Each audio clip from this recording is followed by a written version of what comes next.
ఈరోజు సంఘం కోసం మేము నిలబడతామని కాపరులు అంగేసుకొని వస్తే సంఘం కొరకు, సంఘ ఆస్తుల కొరకు కాపరులు మేమొచ్చి నిలబడతామనేటువంటిది చరిత్ర.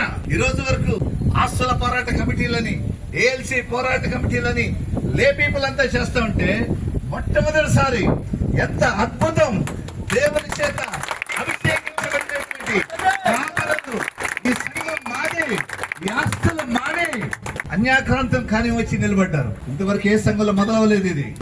లూథరన్ సంఘ రాజ్యాంగంలో ఒక మాట రాసి ఉంటుంది, the local parish is in charge of the property of that locality అన్నారు. లోకల్ ప్యారిష్ సంఘ ఇన్వాల్వ్మెంట్ లేకుండా ఇంచిని కదలియొద్దు, ఇంచిని కదలియొద్దు. అయితే ఒక సంతోషకరమైనటువంటి మాట చెప్తాను మీకు. రాత్రి జోసెఫ్ పిఎస్ గారు ఒక లెటర్, నా దగ్గర నుంచి ఒక లెటర్, ఈ లెటర్స్ అన్ని వెళ్ళిపోయినాయి. ఈరోజు ఉదయం వచ్చినటువంటి ఒక సంతోషకరమైనటువంటి వార్త మీ అందరి మధ్యకు వచ్చి చెప్పడానికి నేను ఇష్టపడతా ఉన్నాను. ప్రభుత్వం తరపున మున్సిపాలిటీ ఈ ల్యాండ్ టేక్ ఓవర్ చేసే విషయాన్ని ఆపేశాము అని చెప్పి